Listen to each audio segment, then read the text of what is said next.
Hello everyone, welcome to this tutorial. Today we're going to learn about the number system, the language of computer. Before we go deeper into our lesson, let's do a quick overview of the number system. Today we will explain each number system: binary, decimal, octal, and hexa. So who's the writer of the number system? The writer of the binary system. Who wrote about it? Gottfried Wilhelm Leibniz, 1646 to 1716, introduced the binary system to mathematics. Ancient mathematicians from India and the Middle East developed and spread the decimal system. Modern computer scientists and engineers like John von Neumann in the 1940s applied these systems to computers, making binary, octal, and hex part of programming languages and hardware design. Background of number system and computing. The number system have been around for thousands of years.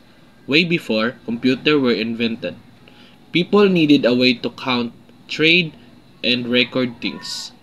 So different civilizations come up with their own system.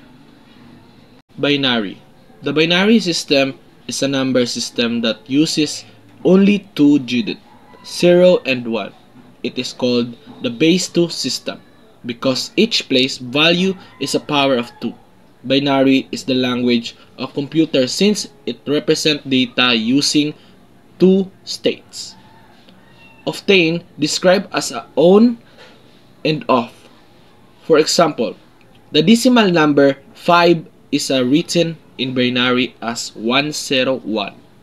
Decimal. The decimal system, base 10, is the one we use every day. It's believed to have come from ancient civilizations like Hindus and Arabs. That's why sometimes it's called the Hindu-Arabic numeral system. Why base 10? Because we humans have 10 fingers. It just made sense to count that way.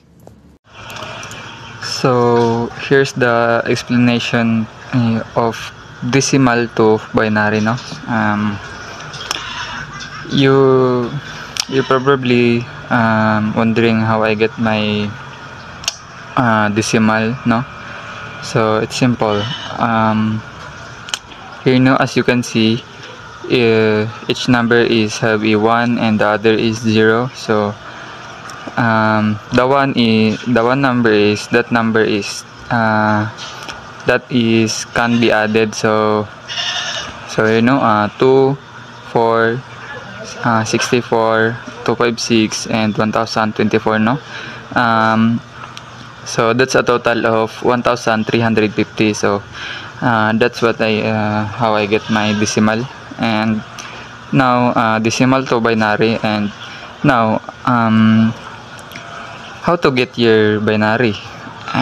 It's easy, no?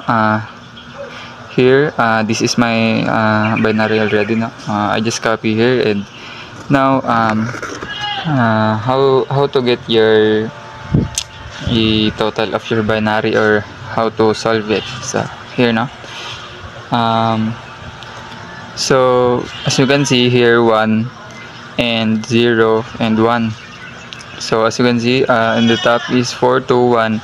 So the one number is that only can be added, no? So here 1 as a 0, so wala na siya ilabot. And here 1, 4, so 1, 4, a total of 5. And here 0, wala na. And here 1, 2, so that can be only added. So 2.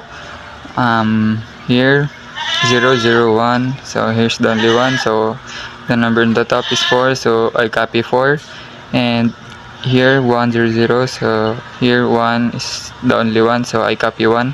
So that's how you get your binary. So a total of my binary is 1425, and the base number is 2. So that's it. Hope you understand.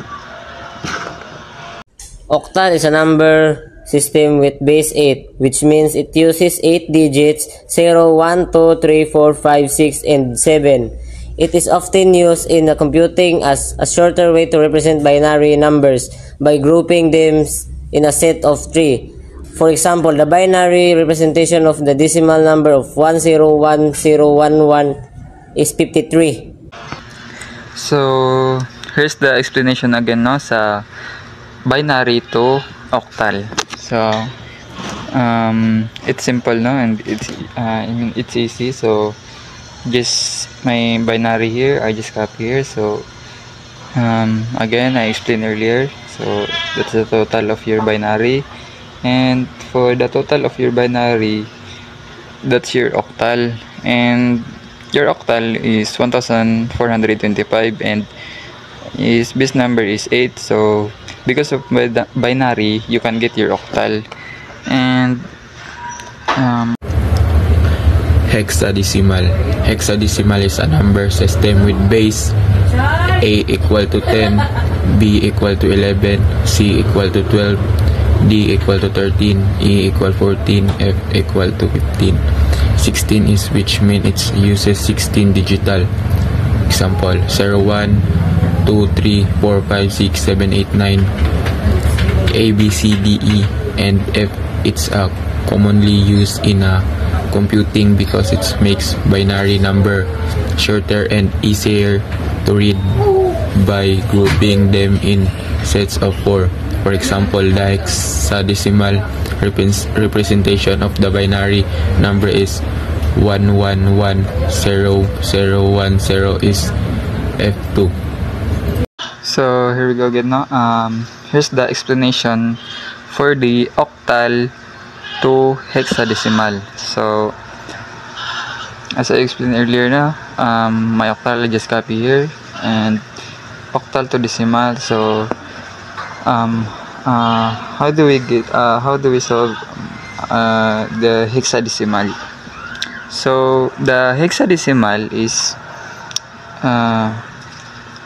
have a different for binary, no. For the binary,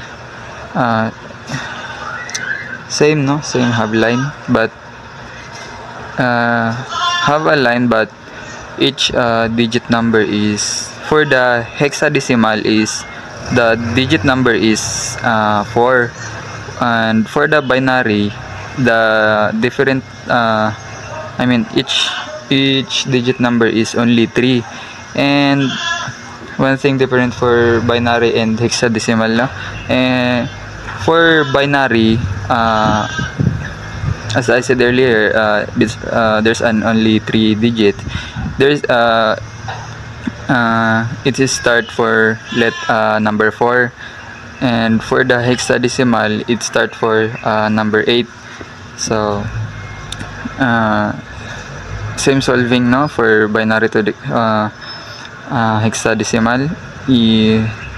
For the one digit number, and for the 0 digit number, the only one can be added now. So 1 and 1 and 1 and 4, so a total that of 5. So the second is 1 and 1, so the other is 0, so that can't be added. So I just copy my number 1, and the third is 1 and 1 and 1 and 2, and the other is can't be added, so a total of 3. And sa last is 3, second is 1, and first is 5. So that's a total of 315, and the base number is 16. So that's the octal to binary, and octal to hexadecimal, and that's how you solve a hexadecimal. So hope you understand. Thank you. So this moment I will give you a practice problem. I will give you 1 minute to answer.